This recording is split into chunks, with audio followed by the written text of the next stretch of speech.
نحمده ونصلي على رسوله الكريم اما بعد فاعوذ بالله من الشيطان الرجيم بسم الله الرحمن الرحيم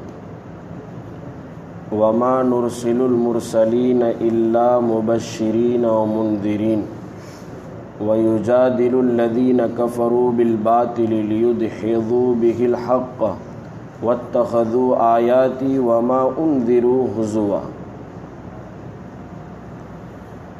اور ہم نے پیغمبروں کو نہیں بھیجا یا ہم پیغمبروں کو نہیں بھیجتے ہیں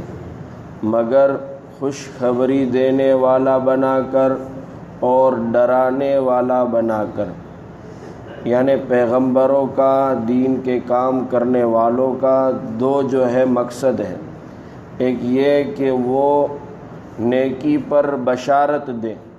اور دوسرا یہ کہ وہ گناہ کرنے پر اور نافرمانی کرنے پر اللہ کے عذاب سے ڈرائے۔ بشارت اور انذار دونوں ساتھ میں ہیں۔ داعی حضرات جو دین کا کام کرتے ہیں ان کے لیے اس میں اچھا سبق ہے کہ صرف بشارت سے کام نہیں لینا ہے بلکہ موقع بموقع ڈرانا بھی ہے۔ ترغیب اور ترہیب دونوں ہیں۔ قرآن کریم اور احادیث کے اندر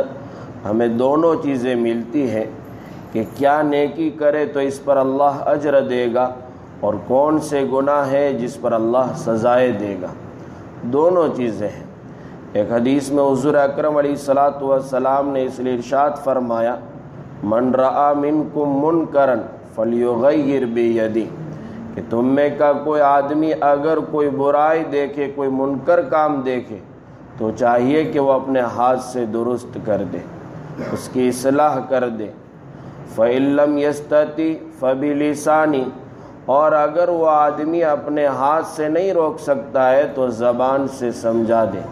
افہام و تفہیم کا مادہ اپنے اندر پیدا کریں اور قوم کو اور امت کو سمجھائے۔ اگر یہ بھی نہیں ہو سکتا ہے تو اس گناہ کو اپنے دل میں برا سمجھے، گنہگار کو نہیں۔ وَيُجَادِلُ الَّذِينَ كَفَرُوا بِالْبَاطِلِ لِيُدْحِضُوا بِهِ الْحَقَّ، اور کافر لوگ باطل طریقے سے لڑتے جھگڑتے ہیں، جھگڑا پیدا کر رہے ہیں۔ یہ لوگ، ان کے جھگڑا پیدا کرنے کا مقصد یہ ہے کہ لِيُدْحِضُوا بِهِ الْحَقَّ، کہ اس جھگڑے کے ذریعے، باطل طور و طریق کے ذریعے وہ حق کو ہٹا دے اور مٹا دے۔ یہ جھگڑتے رہتے ہیں۔ وَاتَّخَذُوا آیَاتِي، اور انہوں نے ہماری نشانیوں کو، وَمَا أُنذِرُوا، اور ان چیزوں کو بھی جس سے ان کو ڈرایا گیا، ان عذاب سے، سزاؤں سے، اللہ کی دھمکیوں سے، ان کو جن چیزوں سے ڈرایا گیا ان سب کو انہوں نے مذاق بنا لیا۔ پیغمبروں کے سامنے بار بار کہتے تھے، کہاں ہے وہ عذاب جس کی تو ہم کو دھمکی دیتا ہے؟ اگر تو سچوں میں سے ہے تو عذاب لے کر آ، عذاب بتا۔ اس طرح کا جو ہے پیغمبروں کا ٹھٹا اڑاتے تھے، مذاق کرتے تھے، یہ کام تھا ان کا۔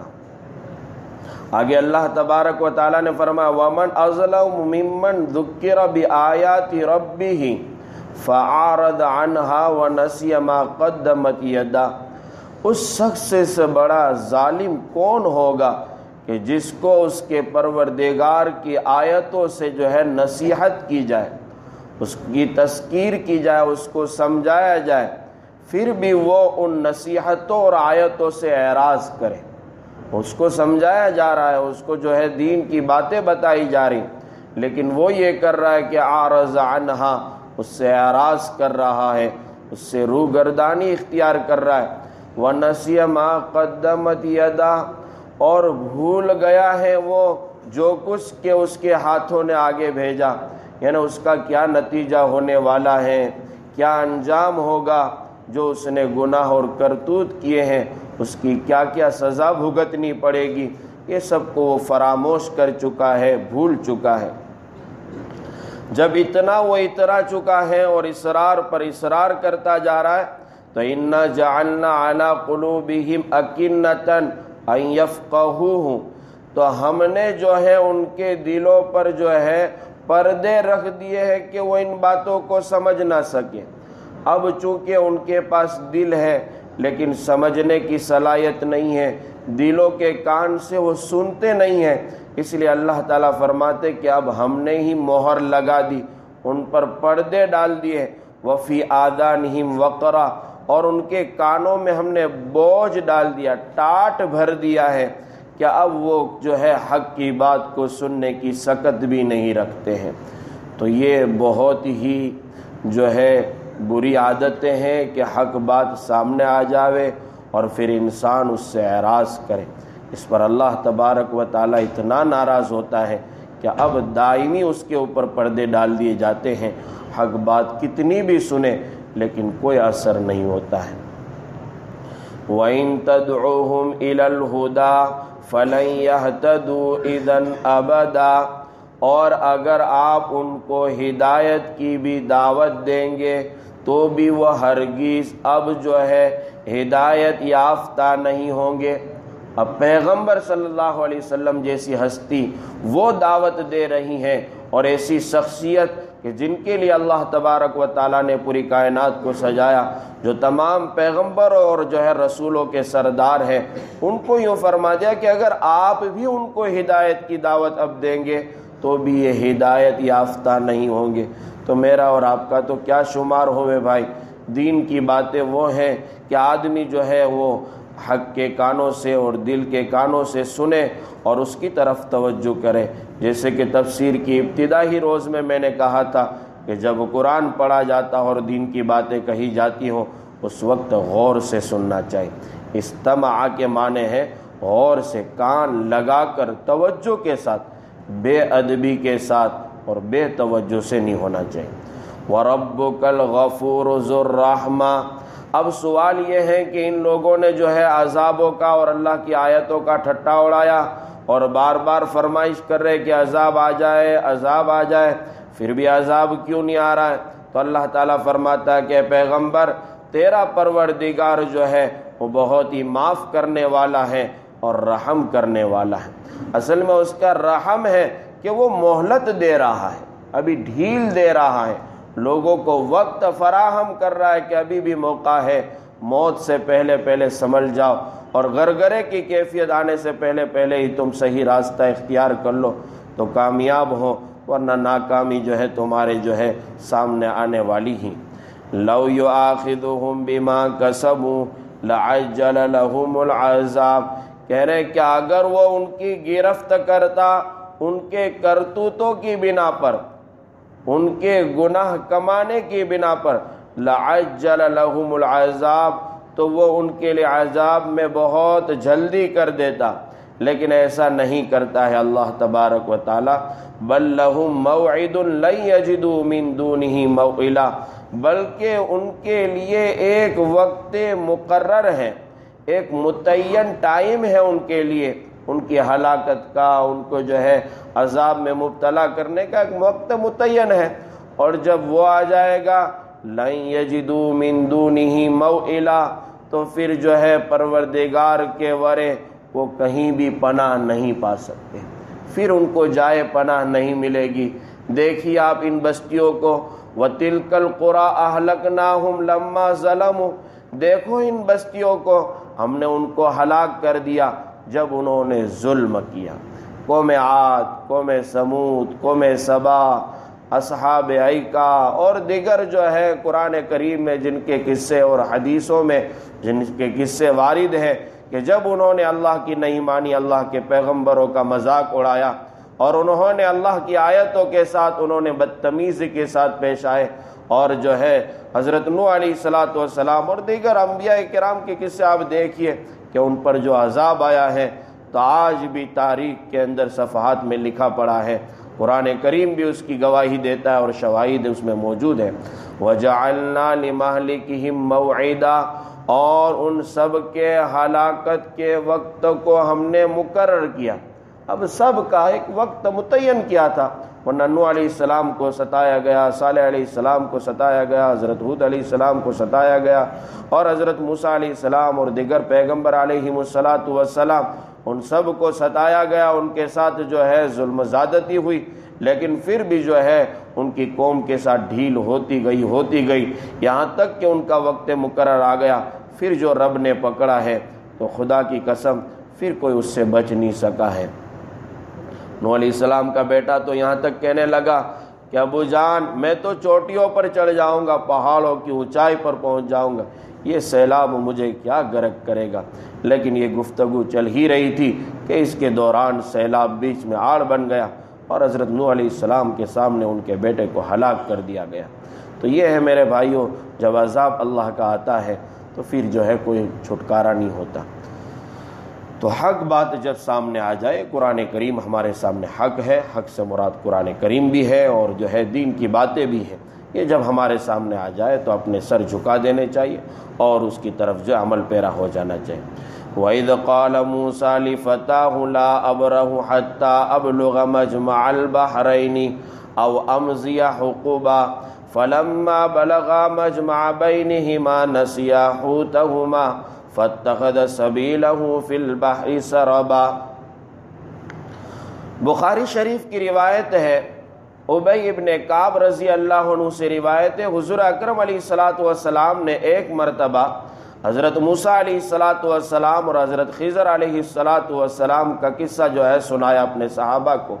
کہ ایک مرتبہ موسیٰ علیہ الصلوۃ والسلام اپنی قوم کے سامنے وعظ و نصیحت کر رہے تھے، اور اس حد تک وعظ و نصیحت آپ نے کی کہ پورا مجمع رونے لگا اور سب کی جو ہے آنکھوں میں سے آنسو جاری ہو گئے۔ تو ایک صاحب اٹھے اور پوچھا کہ یا نبی اللہ، اے موسیٰ علیہ الصلوۃ والسلام، بتائے اس زمین پر آپ سے بڑھ کر کوئی زیادہ علم رکھنے والا ہے؟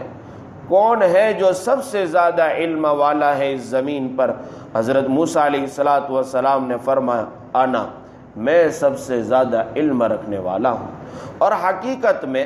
اللہ کے پیغمبروں سے زیادہ دنیا میں کسی انسان کو علم نہیں ملا ہے۔ پھر بھی لفظ انا اللہ تبارک و تعالی نے اپنے انبیاء کی ایک اچھی تربیت کی ہے، ان کو جو ہے ان کی اصلاح فرمائی ہے، اس لیے لفظ انا اپنے پیغمبروں کے لیے گوارا نہ کیا، اور حضرت موسیٰ علیہ الصلوۃ والسلام کی آزمائش اور آپ کو ابتلا اور امتحان میں مبتلا کیا تو یہ واقعہ پیش آیا ہے کہ اللہ تبارک و تعالیٰ نے موسیٰ علیہ الصلوۃ والسلام کو فرمایا کہ آپ جائیے، جہاں دو سمندر اکٹھا ہوتے ہیں اور دونوں ملتے ہیں، وہاں میرا ایک بندہ ہے جو آپ سے بھی زیادہ علم رکھتا ہے۔ حضرت موسیٰ علیہ الصلوۃ والسلام کے پاس جو علم شرعی تھا وہ علم خضر کے پاس نہیں تھا، لیکن جو علم حضرت خضر علیہ الصلوۃ والسلام کے پاس علم تکوینی تھا جو ہے وہ علم حضرت موسیٰ علیہ الصلوۃ والسلام کے پاس نہیں تھا، اس لیے اللہ تبارک و تعالیٰ نے آپ کو بھیجا ہے۔ حضرت موسیٰ علیہ الصلوۃ والسلام کو جب پتہ چلا کہ حضرت خضر کے پاس بہت اچھا علم ہے، آپ نے خود جو ہے فرمائش کی، الہ العالمین وہ جگہ اور پتہ مجھے بتائیے کہاں وہ مجھے ملیں گے۔ اللہ تبارک و تعالیٰ نے آپ کے جو ہے آزمائش کے طور پر ابہام کے ساتھ کہا کہ وہ جو ہے دو سمندروں کے ملنے کی جگہ ہے، اب وہ جو ہے فارس اور روم کا سمندر مل رہا ہے یا افریقہ کا کوئی سمندر مل رہا ہے یا دیگر اور جگہ۔ مفسرین کے درمیان مختلف جو ہے آراء اور رائے ہیں، الگ الگ باتیں مفسرین نے کہی ہے، قرآن کریم نے اس کو مبہم رکھا ہے، ہمیں اس سے کوئی جو ہے سروکار نہیں، جہاں کہیں بھی ملنا ہے۔ حضرت موسیٰ علیہ الصلوۃ والسلام نے اپنے ساتھ اپنے ساتھی کو لیا۔ بخاری شریف کی روایت ہے کہ وہ جو ساتھی آپ کے ساتھ چلے ہیں، قرآن کریم نے تو اس کے لیے لفظ صرف یہ استعمال کیا ہے، وَإِذْ قَالَ مُوسَىٰ لِفَتَاهُ لَا أَبْرَحُ حَتَّىٰ أَبْلُغَ مَجْمَعَ الْبَحْرَيْنِ أَمْ أَمْضِيَ حُقُبًا، اور یاد کیجئے اس وقت کو جب کہ موسیٰ علیہ السلام نے اپنے نوجوان سے فرمایا۔ اب جو ہے مفسرین کہتے ہیں کہ جب فتح استعمال کیا جائے اور جو ہے مطلق استعمال ہو تو اس سے خادم اور خدمت گزار جو ہے معنی لیا جاتا ہے، اس کو سمجھا جاتا ہے، اس لیے کہ خادم وہ نوجوان ہونا چاہیے، تبھی اچھی طرح جو ہے خدمت انجام دے سکتا ہے۔ حضرت موسیٰ علیہ السلام نے فرمایا، اپنے خادم کو ساتھ لیا اور یوں کہا کہ ہمیں جو ہے فلاں فلاں جگہ سفر میں جانا ہے، اور ساتھ میں توشہ بھی لیا، اور پھر چلتے ہوئے کہا لا ابرح حتی ابلغ مجمع البحرین او امضی حقبا، کہہ رہے میں برابر چلتا رہوں گا یہاں تک کہ میں دو سمندروں کے سنگم اور ملن کی جگہ پہنچ جاؤں، او امضی حقبا، یا میں جو ہے مدتوں تک چلتا ہی رہوں، جہاں تک میرا مقصد پورا نہیں ہوگا اور جس جگہ مجھے جانا ہے وہ جگہ مجھے ملے گی نہیں تو پھر میں چلتا ہی رہوں گا، میرا یہ سفر پورا نہیں ہوگا۔ فلما بلغ مجمع بینہما نسی حوتہما فاتخذ سبیلہ فی البحر سربا۔ پھر حضرت موسیٰ علیہ السلام نے اپنے ساتھی یوشع بن نون، بخاری شریف میں یہ لفظ استعمال کیا، یوشع بن نون۔ یوشع بن نون جو ہے حضرت یوسف علیہ السلام کے پڑ پوتے تھے، آپ کے پوتے کے بیٹے یعنی پڑ پوتے، آپ جو ہے یوسف علیہ السلام یوشع بن نون کے جو ہے پڑ دادا ہے۔ آپ نے ساتھ میں لیا ہے اور پھر دونوں چل دیے۔ جب چلتے چلتے چلتے چلتے ایک جگہ پہنچے جہاں ایک چٹان تھی، وہاں دونوں نے جو ہے آرام کیا۔ حضرت موسیٰ علیہ السلام نے اپنے اس خادم سے پوری جو ہے کارگزاری سنا دی تھی، اس لیے سبق یہ ملتا ہے کہ جو بھی اپنے سفر کے ساتھی ہو، چاہے نوکر چاکر ہی ہو، پھر بھی آدمی کو گھمنڈ نہیں کرنا چاہیے، اس کو جو ہے سفر کی پوری کارگزاری سنا دینی چاہیے کہ ہمیں یہاں جانا ہے، یہ کام ہے، یہ اپنا توشہ ہے، یہ ضروری چیزیں، یہ سب بتا دینا چاہیے تاکہ سفر آسان ہو۔ حضرت موسیٰ علیہ السلام نے ایسا ہی کہا اور اس کو جو ہے وہ بتا دیا کہ یہ ہم مچھلی لے رہے ہیں اور یہ مچھلی جو ہے عجیب و غریب طور پر جو ہے زندہ ہو جائے گی، یہ مردہ مچھلی ہے، بے جان مچھلی ہے، لیکن وہ جگہ جہاں ہمیں جانا ہے اور جس کی ہمیں تلاش ہے، جب ہم وہاں پہنچیں گے تو یہ مچھلی خود بخود جو ہے زندہ ہو کر وہ سمندر میں چلی جائے گی، وہی ہماری تلاش کی جگہ ہے۔ حضرت موسیٰ علیہ السلام نے یوشع بن نون کو بتلا دیا اور دونوں آرام کر رہے تھے۔ اتفاق سے وہ سمندر کے کچھ ذرات اور پانی کے کچھ قطرے وہ جو ہے توشے پر اور وہ جو ہے مچھلی پر گرے تو مچھلی جو ہے وہ توشے دان سے نکل کر سمندر میں چلی گئی۔ اور یوشع بن نون نے دیکھا حضرت موسیٰ علیہ السلام تو آرام فرما تھے، آپ دیکھ نہیں سکے، لیکن ہوا یہ کہ انہوں نے یوں سوچا کہ ابھی جو ہے موسیٰ علیہ السلام بیدار ہوں گے، میں بتا دوں گا، لیکن جو ہے گھر سے کافی دور نکل چکے ہیں اور گھر والوں کی یاد میں یوشع بن نون جو ہے شاید ہوں گے، اس لیے الجھن میں پھنسے ہوئے تھے، بیچارے جو ہے موسیٰ علیہ السلام کو بتا نہیں سکے۔ مفسرین کہتے ہیں کہ شاید وہ کسی الجھن میں تھے جس کی وجہ سے بتا نہیں سکے، یا پھر اللہ تبارک و تعالیٰ کو ایسا ہی منظور تھا۔ فلما بلغا مجمع بینہما نسیا حوتہما، پھر جب دونوں جو ہے سمندر کے ملنے کی جگہ پہنچے، نسیا حوتہما، تو وہ اپنی مچھلی کو دونوں بھول چکے، فاتخذ سبیلہ فی البحر سربا، اور جو ہے اس نے سمندر کے اندر اپنا راستہ جو ہے ایسا بنایا جیسے کہ سرنگ ہوتی ہے، جیسے پہاڑوں میں شگاف ہوتے ہیں، سوراخ ہوتے، ایک دم جو ہے سرنگ ہوتی ہے جس میں سے آدمی جو ہے سفر بھی کرتے ہیں، تو اس طرح سے مچھلی جیسے وہ سمندر میں گئی، اس نے سرنگ، وہ پانی رک گیا، ایسے اس کا راستہ ہو گیا، سرنگ کی طرح، روڈ کی طرح ایک دم ہو گیا، اور اللہ تبارک و تعالیٰ نے اس کو جو ہے اس طرح سے اس میں داخل فرمایا۔ مفسرین کہتے ہیں کہ اب اس میں سوال ہے کہ یہ مچھلی ان کی توشے کی تھی یا علیحدہ لی تھی، تو جو ہے بعض مفسرین نے کہا ہے کہ انہوں نے اپنے ساتھ علیحدہ مچھلی لی تھی، ایک اپنے کھانے کی ضرورت کی چیزیں بھی لی تھی اور ایک مچھلی انہوں نے یہ نمونے کے طور پر جو ہے راستہ بتلائے گی اور جس جگہ پہنچنا ہے وہاں وہ سرنگ بنا کر چلی جائے گی۔ بعض مفسرین کہہ رہے کہ نہیں، یہی مچھلی تھی اور اس کو بھون کر رکھا تھا، جیسے وقت ضرورت پڑتی تھی تو کھا بھی لیتے تھے، اور اسی میں سے کچھ حصہ بچا ہوا تھا اور آدھا حصہ وہ لوگ کھا چکے تھے۔ اس لیے بعض مفسر یہاں تک لکھتے ہیں کہ میری نگاہوں نے دیکھا ہے کہ سمندر میں ایک ایسی مچھلی ہے کہ جس کا آدھا دھڑ کٹا ہوا ہے، آدھا حصہ ہے اور آدھا نہیں ہے۔ بعض مفسر نے خود کہا کہ میں نے اپنی نگاہوں سے دیکھا ہے۔ خیر جو بھی ہو، وہ سمندر کے اندر جو ہے زندہ ہو کر گئی ہے، یہی ایک بہت بڑا معجزہ ہے۔ فلما جاوزا قال لفتاه آتنا غداءنا لقد لقینا من سفرنا هذا نصبا۔ پھر جو ہے حضرت موسیٰ علیہ الصلوۃ والسلام اور حضرت یوشع بن نون جب دونوں آگے چلے ہیں،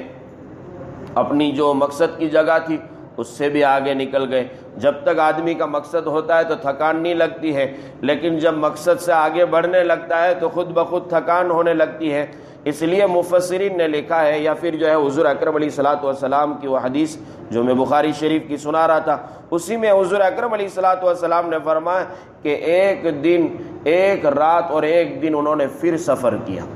پورا 24 گھنٹے کا ایک سفر، آگے نکل گئے، وہ اپنے مقصد سے آگے بڑھ گئے۔ اور جب صبح ہوئی ہے تو حضرت موسیٰ علیہ السلام نے اپنے ساتھی سے کہا فَلَمَّا جَاوَزَا قَالَ لِفَتَاهُ آتِنَا غَدَاءَنَا۔ پھر جب دونوں وہ آگے بڑھ گئے تو موسیٰ علیہ السلام نے اپنے خادم سے کہا کہ ہمارا ناشتہ ہم کو دیجئے، ناشتہ لاؤ۔ جو وہ ناشتہ تھا تو ان کو جو ہے یاد آ گیا کہ وہ مچھلی جو تھی وہ تو سرنگ بنا کر اندر چلی گئی، اور پھر انہوں نے وہ قصہ سنایا۔ دیکھیے کیا ہوا، لقد لقینا من سفرنا هذا نصبا، کہہ رہے کہ ہمارے اس سفر میں مجھے جو ہے تکلیف پہنچی ہے، تکلیف کا سامنا ہوا، اب تکلیف اور تھکان محسوس ہوئی ہے۔ قال ارأيت اذ اوینا الى الصخرة فانی نسیت الحوت۔ حضرت یوشع بن نون نے کہا ارے آپ نے دیکھا نہیں، عجیب و غریب معاملہ ہو گیا کہ جب ہم نے اس چٹان کے پاس پناہ لی تھی اور وہاں آرام کرنے کے لیے رکے تھے، فَإِنِّي نَسِيتُ الْحُوتَ، تو میں مچھلی کا تذکرہ ہی کرنا بھول گیا۔ وہاں عجیب واقعہ ہوا، اور یہ بھولنا ہو سکتا ہے کہ شیطان نے بھلا دیا۔ وَمَا أَنسَانِيهُ إِلَّا الشَّيْطَانُ أَنْ أَذْكُرَهُ، اور جو ہے مجھے بھلایا ہے شیطان نے اس کا تذکرہ کرنے سے۔ وَاتَّخَذَ سَبِيلَهُ فِي الْبَحْرِ عَجَبًا، اور موسیٰ علیہ السلام سے کہنے لگے یا موسیٰ وہ سمندر کے اندر مچھلی جو گئی ہے عجیب و غریب طرح اس نے اپنا راستہ بنایا، عجیب راستہ بنایا۔ وہ میں نے بتایا کہ سرنگ کے طور پر یوں گول جو ہے سرنگ یوں چلی گئی تو پورا پانی رک گیا اور بیچوں بیچ سے وہ جو ہے مچھلی اندر چلی گئی۔ حضرت موسیٰ علیہ السلام نے فرمایا ارے بھائی وہی تو ہماری جو ہے تلاش کی جگہ تھی، ذالک ما کننا نبغی، ارے یہی تو جگہ تھی جس کی ہم کو تلاش تھی۔ فارتدا علی آثارہما قصصا، پھر وہ دونوں حضرات جو ہے اپنے نقش قدم پر واپس پیچھے لوٹے ہیں۔ اب نقش قدم کے بارے میں قرآن نے لفظ استعمال کیا، اس لیے مفسرین کہتے ہیں کہ ہو سکتا ہے کہ وہاں جیسے آج کیڑیا اور راستے ہوتے ہیں ایسا راستہ نہیں تھا، وہ ایسے ہی زمینوں پر چلتے تھے، تو اپنے قدم دیکھتے دیکھتے دیکھتے دیکھتے وہ پیچھے ہٹے ہیں کہ واپس اپنی جگہ پر پہنچے۔ چلتے چلتے چلتے وہ لوگ اسی جگہ پہنچے جہاں ان کو پہنچنا تھا۔ حضرت خضر علیہ الصلوۃ والسلام وہاں ایک چٹان پر آرام فرما تھے۔ حضور اکرم علیہ الصلوۃ والسلام کی جو روایت بخاری شریف میں ہے، ابی ابن کعب جو نقل کرتے ہیں، حضور اکرم علیہ السلام نے فرمایا کہ خضر وہاں جو ہے اپنے اوپر چادر تانے ہوئے تھے، اور موسیٰ علیہ الصلوۃ والسلام نے دیکھا کہ سر سے لے کر پاؤں تک چادر تان کر ایک بندہ سویا ہوا ہے۔ آپ نے سلام کیا، السلام علیکم۔ خضر نے اس جنگل میں اور اس ویرانے میں اور یہ انجانی جگہوں میں یہاں کون انسان ہو سکتا ہے؟ تو کہا کہ آپ کون ہیں؟ حضرت موسیٰ علیہ الصلوۃ والسلام نے فرمایا انا موسیٰ، میں موسیٰ ہوں۔ تو حضرت خضر نے پوچھا کہ موسیٰ بنی اسرائیل، کیا بنی اسرائیل کا موسیٰ؟ کہا جی ہاں میں بنی اسرائیل کا موسیٰ ہوں۔ کہا کیسے آنا ہوا ہے؟ پھر آپس میں دونوں کی گفتگو ہوئی، انہوں نے پورا اپنا قصہ سنایا کہ اللہ تبارک و تعالیٰ نے مجھے بھیجا ہے کہ آپ کے پاس جو علم ہے وہ میں آپ کے پاس سیکھوں، مجھے وہ علم سکھلائیے۔ اور آپ نے فرمائش کی فوجد عبدا من عبادنا آتیناہ رحمتا من عندنا وعلمناہ من لدنا علما، اور کہہ رہے ہیں کہ ان دونوں نے ایک بندے کو ہمارے بندوں میں سے وہاں پایا، آتیناہ، وہ بندہ ایسا تھا کہ اس کو ہم نے اپنی طرف سے خاص رحمت عطا فرمائی تھی۔ اس سے مراد ہے یعنی اللہ تبارک و تعالیٰ نے ان کو تکوینی علوم عطا فرمائے تھے، اور وعلمناہ من لدنا علما، اور اپنے پاس سے ان کو خاص علم بھی عطا فرمایا تھا۔ ان پر رحمت اللہ تعالیٰ نے فرمائی، اور خاص علم ان کو دیا ہے۔ حضرت موسیٰ علیہ السلام ان سے کہنے لگے کہ میں تمہارے ساتھ رہ سکتا ہوں؟ قال له موسیٰ هل اتبعك على ان تعلمني مما علمت رشدا۔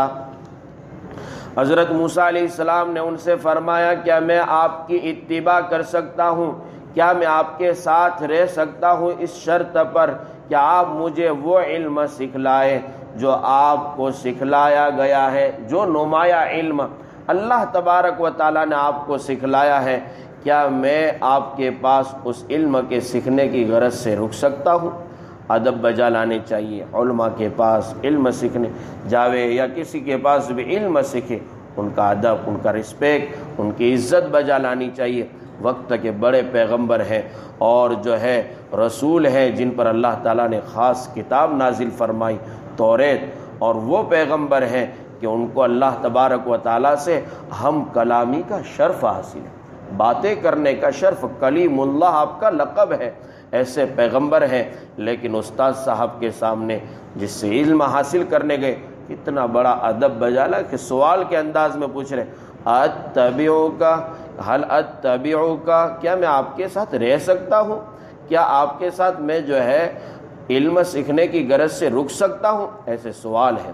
حضرت خضر علیہ السلام نے فرمایا قال انک لن تستطیع معی صبرا،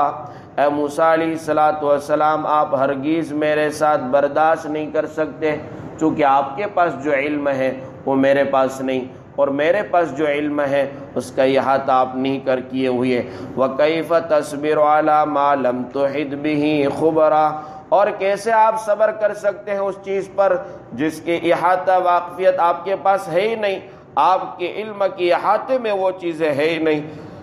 آپ کیسے صبر کریں گے؟ قال ستجدنی ان شاء اللہ صابرا ولا عاصی لک امرا، حضرت موسیٰ علیہ السلام نے وعدہ فرمایا کہ ان قریب آپ مجھے اگر اللہ نے چاہا تو صبر کرنے والا پائیں گے، اور میں آپ کی کسی معاملے میں مخالفت نہیں کروں گا۔ حضرت موسیٰ علیہ السلام نے اپنے استاد کے سامنے یہ بات رکھی کہ میں آپ کی مخالفت نہیں کروں گا۔ حضرت خضر نے ایک شرط پیش کی کہ سنیے، اگر آپ میرے ساتھ رہنا چاہتے ہیں تو ایک بات کا دھیان دیں، جو بھی چیزیں آپ کے سامنے پیش آئے اور آپ میرے ساتھ رہے ہوئے ہیں تو یاد رکھیں کہ آپ کسی چیز کا سوال نہ کریں جب تک کہ میں نہ بتلا دوں۔ قال فَإِنِ اتَّبَعْتَنِي فَلَا تَسْأَلْنِي عَنْ شَيْءٍ حَتَّى أُحْدِثَ لَكَ مِنْهُ ذِكْرًا، حضرت خضر نے کہا کہ اگر آپ میرے ساتھ رہنا چاہتے ہیں تو آپ کسی چیز کے بارے میں مجھ سے سوال نہ کریں یہاں تک کہ میں خود ہی آپ کو اس کے متعلق تذکرہ نہ کر دوں۔ جب تک میں تذکرہ نہ کر دوں آپ جو ہے کسی چیز سے متعلق سوال نہ کریں۔ پھر ان دونوں کا سفر جو ہے آگے ہوا ہے، انشاءاللہ آئندہ کل سنیں گے کہ وہ کہاں گئے اور کس طرح کے واقعات پیش آئے۔ اللہ تبارک و تعالیٰ سے دعا کریں کہ جس طرح اللہ تعالیٰ نے موسیٰ علیہ السلام میں طلب علم کی جو ہے صفت پیدا کی، ہمیں بھی علم کی طلب کی اللہ تعالیٰ صفات عطا فرمائے۔ اور چونکہ علم جو ہے آدمی پیدا ہوا اس وقت سے لے کر مرنے تک جو ہے علم حاصل کرنا ہے، کوئی آدمی عالم بن جانے کے بعد بھی فارغ نہیں ہو جاتا ہے، اس کی ذمہ داری ہے خوب پڑھنا ہے۔ تو آپ لوگ تو عوام ہیں، آپ کیسے فارغ ہو سکتے ہیں؟ علم کی طلب رکھیے، علماء کے پاس، صلحاء کے پاس، اور جو ہے کتابوں کے ذریعے علم حاصل کیجیے۔ اللہ تعالیٰ مجھے بھی اور آپ کو بھی اور امت کے ایک ایک فرد کو عمل کرنے کی توفیق عنایت فرمائے۔ سبحان اللہ و بحمدہ، سبحانک اللہم بحمدک، ونشہد ان لا الہ الا انت نستغفرک ونتوب الیک۔